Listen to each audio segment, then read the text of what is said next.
Paracha Titro, la paracha de la naissance du peuple juif. Qu'est-ce que c'est qu'être juif? Comment on est juif? C'est quoi? C'est quoi le fait juif?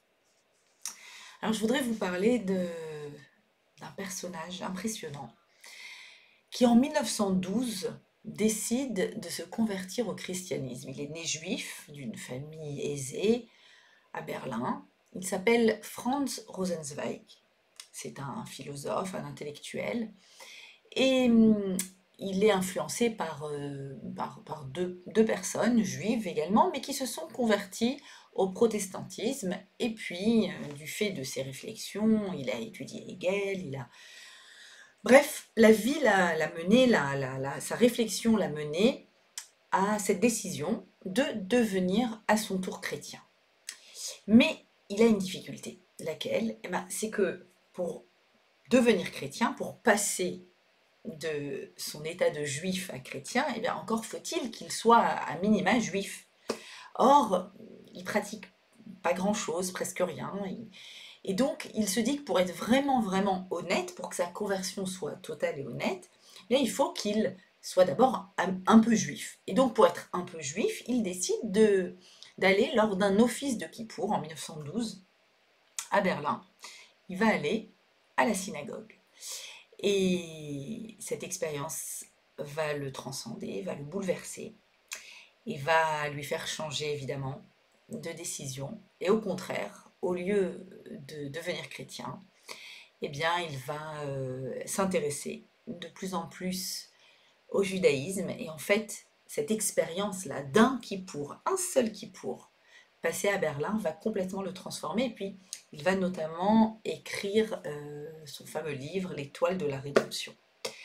Alors, ce que je trouve bouleversant dans cette histoire, c'est le fait que finalement, l'âme juive, c'est difficile à décrire, mais en tous les cas, il y a dans l'âme juive une sorte de pulsion spirituelle malgré nous. C'est-à-dire qu'il y a un désir de sens, il y a un désir de grandir, d'avancer, de faire, d'agir dans ce monde, de faire des choses qui ont du sens. Et c'est un peu comme si on avait reçu ça en intraveineuse à notre naissance. Et je voudrais dans la paracha Titro essayer de comprendre qu'est-ce qu'il est arrivé à toutes nos âmes au pied du Sinaï, il y a 3300 ans environ, quand nous avons reçu la Torah et quand nous sommes entrés dans cette alliance avec Dieu, une alliance définitive pour toutes les générations. L'alliance qui fait que nous avons un rôle particulier à vivre sur Terre. Et je voudrais essayer de comprendre finalement la particularité du peuple juif. C'est vrai, et surtout dans les temps difficiles qu'on vit actuellement, temps de guerre et de grande inquiétude et de grande souffrance de nous tous, bien, on est obligé de penser à ce fait incroyable que nous sommes réellement un minuscule peuple, 0,2% de la population mondiale. Autant dire un grain de sable, presque rien. 0,2% de la population mondiale sur une terre minuscule, 2 fois l'Île-de-France. Et je vais aussi dire que ce tout petit peuple sur cette toute petite terre a un tout petit conflit. Ouais, non, je suis pas folle, un tout petit conflit. Parce que par exemple, aujourd'hui dans le journal Le Monde, on a vaguement parlé d'un conflit au Soudan qui a fait 8 millions de réfugiés, 8 millions d'exilés. 8 millions. Tout le monde s'en fout, personne n'en parle, ou à peine, à peine. C'est relativement à tous les conflits qu'il y a eu dans le monde, c'est un très petit conflit. Et pourtant, vous connaissez la suite, tout le monde parle des Juifs. On est au centre de l'actualité, mais pas qu'actuellement. Alors, c'est qui? C'est qui ce peuple juif? C'est quoi? Pourquoi il y a une telle particularité? Eh bien, on va voir dans la paracha de cette semaine, dans la paracha Titro, Akadosh Baruch Hu, Dieu nous définit son objectif en créant cette alliance-là avec le peuple juif, l'alliance du Sinaï, l'alliance définitive. Comment est-ce qu'il présente son projet? Il dit « Ve'atem » et vous, Tiyuli, vous serez pour moi, Mamlechet Kohanim vegoy kadosh. Vous serez une nation Kohanim spirituelle ou de prêtres, vegoy kadosh et un peuple saint. On va essayer d'expliquer ce que c'est, quel est le programme de cela. En tous les cas, ce projet-là d'Akadosh Baruch Hu, de faire de nous cette nation spirituelle, ce peuple saint, fait que toutes les nations du monde nous cherchent. Dans cette même paracha, Hachem nous dit « Vatem tiuli am segula » vous serez un peuple segula. Alors des fois on le traduit par trésor, un peuple qui est mon trésor, mais littéralement segula, c'est mesugal. Mesugal, ça veut dire capable. Je veux que vous soyez un peuple capable par rapport à l'humanité. Et c'est donc ce qui fait que l'humanité nous cherche, que l'humanité attend de nous quelque chose. Et c'est pour ça qu'on est toujours avec tous les projecteurs sur Israël. Et c'est aussi ce qui explique tous les paradoxes, les nombreux paradoxes que l'on vit actuellement, très complexes. Comment comprendre qu'on subit un pogrom sans précédent depuis la Shoah, un pogrom, un massacre sans distinction, femmes, enfants, bébés, vieillards. Et alors qu'on ne se remet pas de ce pogrom, comment se remettre? Alors qu'on est encore en train de souffrir de ce pogrom, alors qu'il est extrêmement vif à l'intérieur de nous, c'est Israël qui se trouve à la Cour internationale de justice sur le banc des accusés, pour cause de commettre un génocide. Le peuple qui a le plus subi le génocide, quel paradoxe absolu! C'est une honte à l'intelligence. Et pourtant c'est une réalité. Et Israël a dû envoyer un avocat pour le défendre. Un autre paradoxe, dans le même ordre d'idée, c'est qu'Israël doit rendre des comptes, alors qu'en même temps, on le sait, c'est officiel, l'organisation l'UNRWA, qui est financée par l'ONU, ces millions qui arrivent des États-Unis, de l'Europe, d'un peu partout dans le monde, ces millions de dollars, servent à financer le terrorisme. Et c'est Israël qui doit rendre des comptes. Comment comprendre?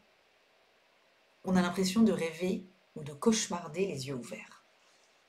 Ce qu'il faut comprendre ici, c'est qu'Israël étant la boussole morale de l'humanité, parce que Parashat Yitro, parce que Mamlechet Kohanim vegoy kadosh, alors Israël doit être toujours irréprochable. Alors Israël sera toujours pointé du doigt. Et étant le représentant de la conscience mondiale, et là je ferai que citer peut-être l'antisémite le plus connu au monde, Marsh Movezicho, Hitler, qui dans un très grand discours très connu, il dit qu'il faut éradiquer la race juive parce qu'elle est la conscience de l'humanité. Il le dit textuellement. Tout comme la circoncision, c'est une tâche, les juifs sont, je le cite pas textuellement, mais les juifs sont une tâche parce qu'ils représentent justement la conscience et la moralité, et qu'il faut se débarrasser de cette moralité. Ok, alors venez, on va essayer de comprendre qu'est-ce que c'est que Mamlechet Kohanim. On va commencer par le début du verset Mamlechet Kohanim, et puis ensuite on va essayer d'expliquer Goy Kadosh. Mamlechet Kohanim, un peuple, alors Kohen, ça serait un prêtre. Mais on n'est pas tous des prêtres, tous les juifs ne sont pas prêtres. Alors qu'est-ce que ça veut dire Mamlechet Kohanim? D'après Ibn Ezra et d'après Nachmanides, ils comprennent le sens de Kohanim comme étant les serviteurs de Dieu. C'est-à-dire que le rôle universel des juifs, c'est de faire comprendre à l'humanité, de faire comprendre effectivement le fait qu'Hachem, que Dieu est un, et de dévoiler cette vérité au monde entier. Et donc, en étant nous-mêmes les serviteurs d'Hachem. Alors, je voudrais citer le Sforno, un commentaire du XVe siècle, qui dit, lui, il dit comme ça, il dit que les Hébreux sont pour le monde, les Juifs sont pour le monde, ce que les Kohanim réellement sont pour, je vais vous citer très exactement ce qu'il dit, ce que les Kohanim sont pour le peuple juif, c'est ce que le peuple juif est pour les nations. Il dit comme ça. Ils sont pour ainsi dire les prêtres du monde qui ont pour mission d'enseigner à l'espèce humaine tout entière que tous doivent invoquer le nom de Dieu et le servir d'un commun accord, comme ce sera en fait le rôle d'Israël à l'avenir. Donc, le Sforno nous donne un rôle très universel, le rôle d'être l'indicateur. On parlait de moralité, de conscience universelle, eh bien, on a un rôle difficile, extrêmement difficile, nécessaire à jouer pour toute l'humanité, c'est d'indiquer le nord absolu, j'ai envie de dire, d'indiquer la direction vers la croyance en un Dieu unique, créateur du monde. Et je voudrais vous citer un commentaire du Rav Zaks dans son livre, qui, lui, va encore un peu plus loin, et il explique qu'en fait, être une Mamlechet Kohanim, c'est être une nation où l'instruction va être généralisée. C'est très intéressant, cet angle-là et cette vision.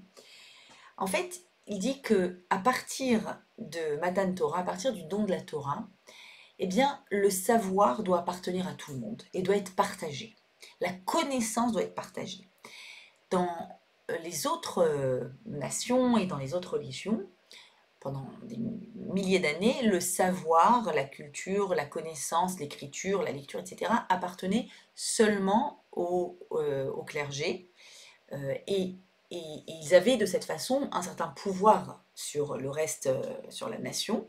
C'est eux qui étaient détenteurs du savoir et qui le transmettaient. Et en fait, le don de la Torah au peuple d'Israël, en ordonnant au peuple d'Israël de l'enseigner à ses enfants, Veshinantam levanecha, et que ce soit avec toi, que ça t'accompagne le matin, le soir, en allant, en venant, comme on dit dans le schéma, eh bien, en fait, le peuple d'Israël a l'obligation d'avoir l'éducation au centre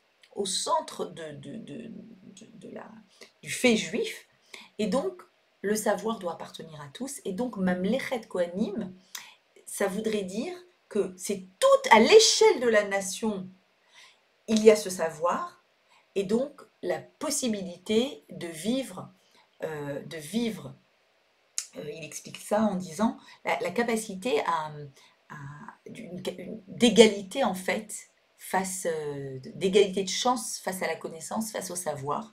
Et donc c'est une nation entière qui est instruite et qui instruit. Ça c'est pour Mamlechet Kohanim. Qu'est-ce que c'est Goy Kadosh? Alors je voudrais qu'on développe un peu plus ce que c'est qu'un peuple Kadosh. Et cette notion m'a d'autant plus intéressée actuellement, où, comme je l'ai dit, l'actualité est si brûlante et si difficile, et où finalement, si l'actualité, la guerre actuelle, nous met au centre de tous les projecteurs, et bien c'est pour que nous puissions pleinement jouer notre rôle. Et pour jouer notre rôle, il faut qu'on comprenne. C'est quoi Mamlechet Kohanim? C'est quoi Goy Kadosh? Un peuple saint. Alors, le mot saint, il est extrêmement compliqué. Qu'est-ce que ça veut dire saint en français? La sainteté. Alors, dans la Torah, le mot kadosh, je vais utiliser le mot kadosh, pas le mot saint. Dans la Torah, le mot kadosh est utilisé surtout à 3 occurrences. Enfin, concernant 3 notions plutôt, pas 3 occurrences, mais concernant 3 notions. Première notion, dans la création du Shabbat. Je dis bien la création. Quand Hachem crée le Shabbat, quand le Shabbat est posé, quand le Shabbat est donné au peuple d'Israël dans les 10 commandements, le Shabbat est appelé Kadosh, Shabbat Kodesh. Donc il y a un temps qui est Kadosh. Il y a un jour qui est Kadosh, le 7e jour. La Kedusha apparaît aussi dans l'espace. Oui, dans l'espace, le Beth Amikdash. le Beit Hamikdash, la maison Kadosh. Dans la maison Kadosh, le temple de Jérusalem, il y a un endroit qui est très Kadosh, Kodesh Kodashim, un autre endroit, voilà, qui a un niveau encore plus élevé de Kedusha. Il y a donc un temps qui est Kadosh, il y a un espace qui est Kadosh dans la Torah, et il y a de la Kedusha chez l'individu. L'homme peut être Kadosh, Kedoshim Tiyut. Vous devez vivre avec sainteté. Comment l'homme devient Kadosh? Eh bien, en vivant, en respectant, dit Rashi, les lois des restrictions, des interdictions d'ordre sexuel. Donc, les interdits classiques que nous connaissons, les incestes et tous les interdits adultères et autres, mais pas seulement.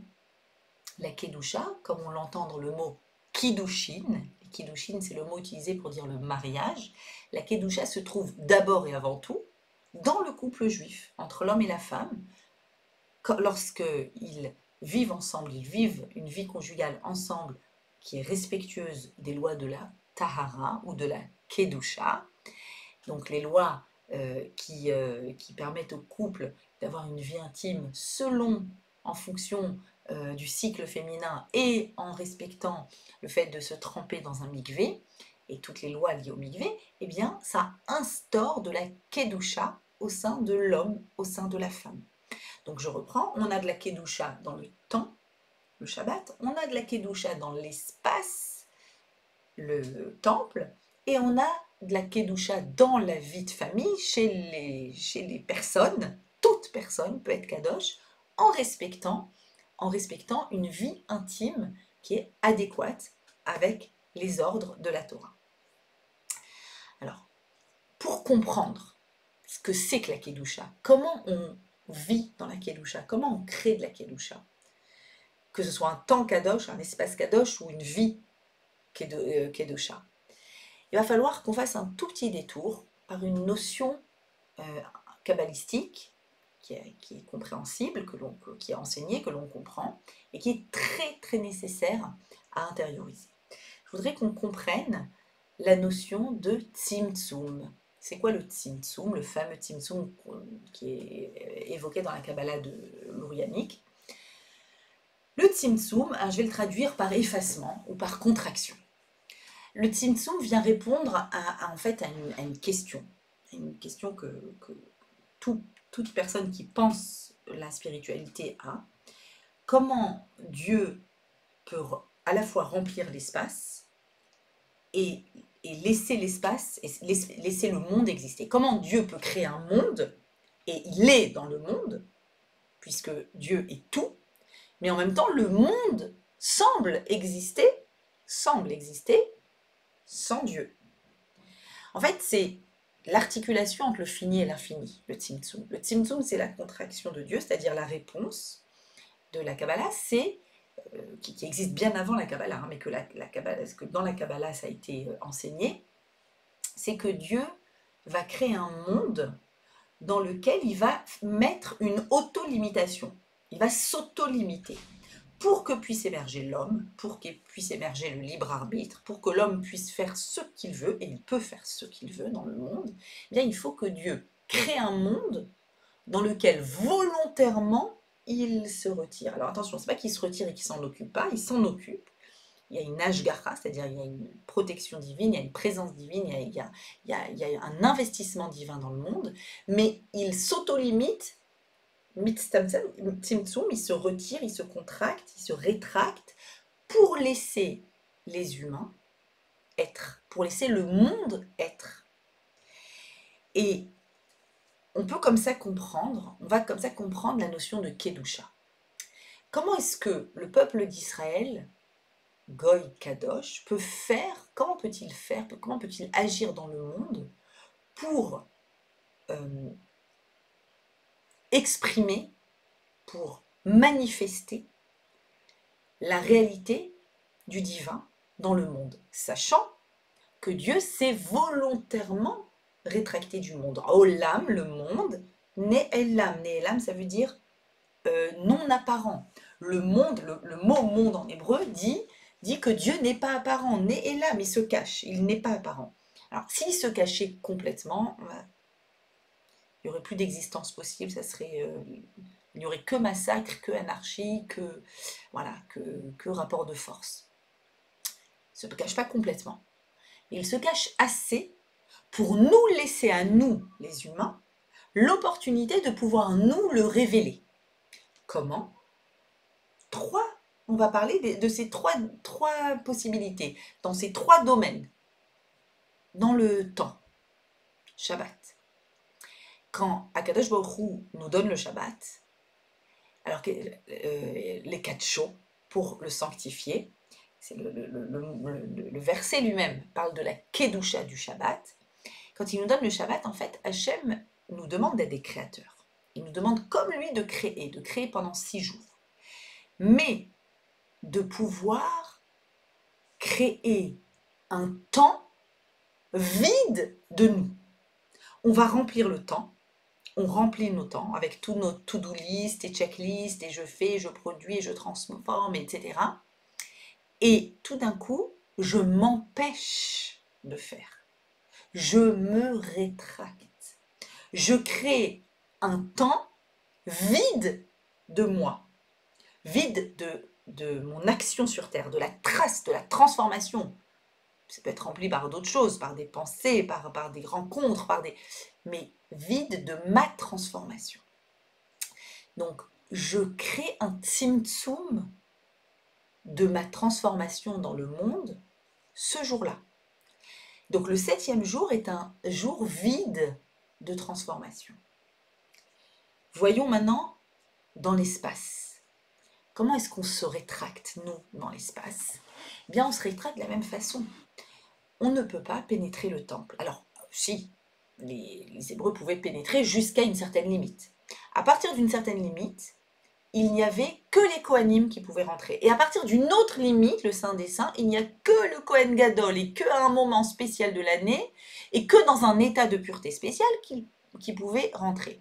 C'est-à-dire que dans l'espace, il y a un endroit qui est Jérusalem, qui est le mont du Temple.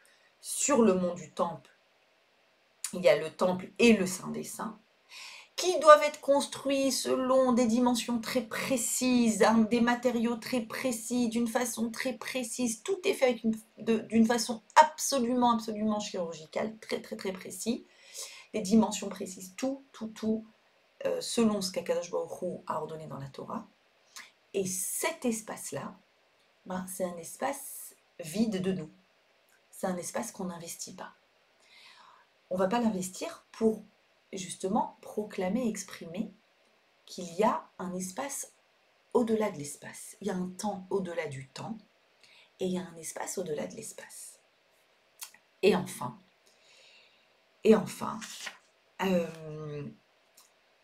on va créer dans la famille également un tzimtzum. On va également se rétracter. On va également faire ce même acte de contraction à l'intérieur du couple. Là où spontanément, intuitivement, on aurait pu imaginer que c'est le domaine de la fusion, le domaine de l'unité absolue, bien, la Torah vient et nous dit non. Si tu veux que le couple juif existe, il faut que l'individu juif existe. Il ne faut pas qu'il se fonde dans le couple. Et donc, chacune des deux personnes va, d'une certaine façon, faire un tzimtzum de lui-même, va se rétracter, se contracter, va se retenir, va être réellement dans une forme, dans une retenue réelle, pour que puisse exister un espace. Alors, je vais dire à la fois un espace géographique et un espace temporel, et un espace humain, pour qu'existe autre chose que moi-même, que mon ego.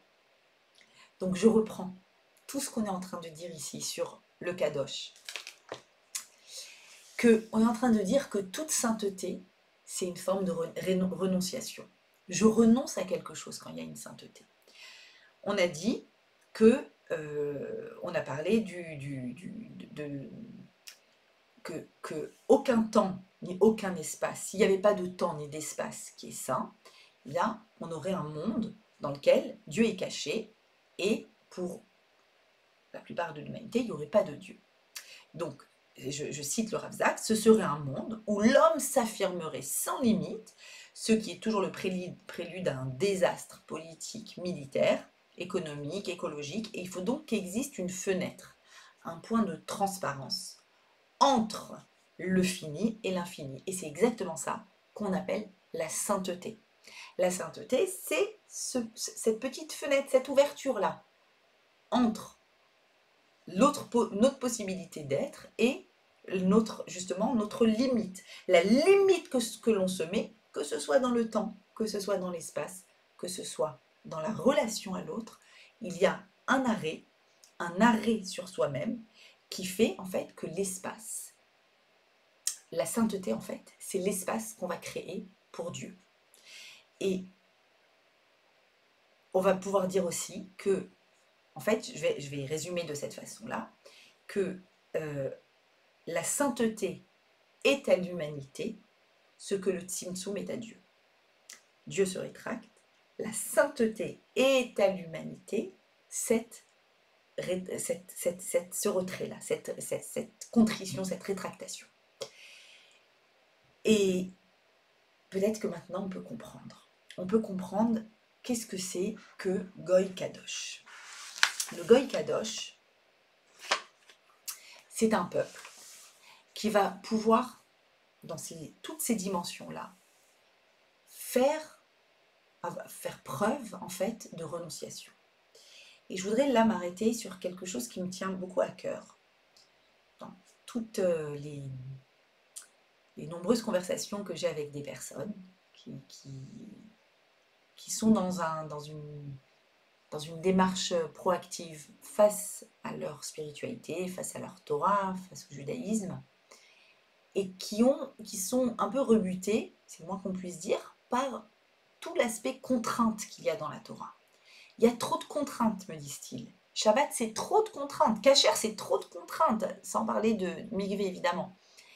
Et on aime la spiritualité, on croit en la Kedusha, on croit qu'il y a cet espace-là, cette fenêtre vers autre chose que l'ici, le maintenant, le monde, le temps que je vis maintenant, l'instant présent, mon ego. Il y a quelque chose qui me dépasse.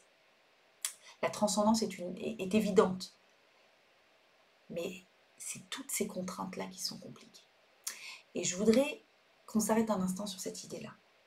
Que s'il n'y a pas ce tzimtzum, cette contrainte, cet arrêt, cette limitation du moi, que ce soit dans l'espace, que ce soit dans le temps, que ce soit dans le couple, si je ne me limite pas, alors je suis dans un débordement infini de moi-même. Et si je déborde de partout, eh bien, je ne pourrai jamais faire l'expérience de l'altérité. L'altérité étant d'abord Dieu, donc la spiritualité, et l'altérité étant l'autre. Et sur ces deux niveaux-là qui sont dans les 10 commandements, les 5 de droite et les 5 de gauche, si je veux faire une vraie expérience d'altérité, alors je suis obligée de ne pas être dans un débordement. Et pour ne pas être dans un débordement, eh bien, il y a cette notion-là de limite, d'arrêt, de frontière. Qui signifie contrainte si je me focalise sur la contrainte, mais qui ne signifie pas tellement contrainte. Si je me focalise sur tout ce que je peux déployer d'extase, une extase spirituelle, une extase d'être, une extase de lien, une extase de relation, une extase dans le temps, une extase dans l'espace, si je me focalise sur l'intensité de cette extase, sur l'intensité de ce qui est donné à l'être humain de vivre, alors je ne vais plus me focaliser sur la contrainte. La contrainte est ce qui permet, en fait, à ce rayon laser très très très puissant d'être si puissant. C'est justement parce qu'il est contracté, il se focalise très fortement et puissamment dans un temps, dans un espace, dans une relation, qu'il peut être tellement puissant et qu'il peut ne pas se dissoudre, ne pas se diluer, ne pas s'étaler, se fondre. Je pense qu'on peut un petit peu mieux comprendre maintenant cette notion de Kedusha, cette notion de Mamlechet Kohanim et Am Kadosh, et cette notion surtout de rôle universel du peuple d'Israël. Si on veut réussir à jouer notre rôle universel, nous sommes obligés de pouvoir comprendre qu'on fait partie de cette alliance. Et si on intègre cette alliance encore et encore un peu plus à l'intérieur de nous, alors on pourra le jouer ce rôle, le jouer merveilleusement bien, le jouer à l'intérieur de nos cercles à nous d'abord, familial évidemment, puis communautaire, d'Israël, des nations. Et c'est de cette façon qu'on pourra arriver vers ce qu'on appelle et ce qu'on attend, la Géoula finale. Et puisque j'ai ouvert avec Franz Rosenzweig, je vais finir aussi avec lui. Il a, après avoir fait cette expérience spirituelle de ce fameux Kippour, il a écrit un livre qui s'appelle L'étoile de la rédemption, dans lequel il parle de 6 notions. 6 notions qu'il présente, les 3 notions liées à 3 notions, donc sous forme de triangle qui va faire la fameuse étoile de David. Les 3 notions essentielles du peuple juif, il dit, c'est Dieu, c'est le monde et c'est l'homme. Et je ne peux pas m'empêcher de faire le lien avec ce qu'on vient de dire. Dieu qui a fait un tzimtzum, le monde dans lequel justement on crée cette fenêtre vers autre chose, vers au-delà du monde, et l'homme également, qui lui est acteur de la création de cette fenêtre. Dieu, le monde et l'homme. C'est lié à quoi? Lié à 3 autres points fondamentaux, la création du monde, la révélation, cette semaine, dans la paracha, Yitro, le Sinaï, et 3e notion que je viens de vous dire, la Géoula. On veut avancer vers la rédemption, vers la Géoula finale. Amen, amen. Que ce cours donne de la force au peuple d'Israël, que ce cours puisse donner de la force à nos chayalim si courageux, chayalet tzva hagana l'Israël, qui puissent très rapidement sortir victorieux, parce que effectivement le peuple juif continue de plus en plus à jouer son rôle merveilleusement bien, alors qu'on soit qu'on soit à la hauteur et qu'on sache réceptionner la Torah ce Shabbat à la synagogue. On va entendre les 10 commandements et on va pouvoir mettre en place une vie dans laquelle il y a ces 10 commandements. Anochi Hashem Elokecha, Anochi, je suis l'Éternel. C'est quoi Anochi? Anachi, Anachi, c'est une relation qui est verticale. Anachi, c'est vertical. Verticalité absolue. Hachem est au-dessus de nous. Si on sent cette force d'Hachem au-dessus de nous, qui pénètre et qui fait de nous un Am Kadosh, si on accepte de jouer le rôle de la Kedusha, alors on aura peut-être même la chance de réussir à arriver au 10e commandement, le plus subtil, réussir à maîtriser nos pensées, à ne pas vouloir vivre une vie qui n'est pas la nôtre. Ne pas vouloir vivre une vie qui n'est pas la nôtre, permettez-moi de vous dire, c'est de réussir à ne pas déborder au-delà des frontières de nous-mêmes. Shabbat Shalom.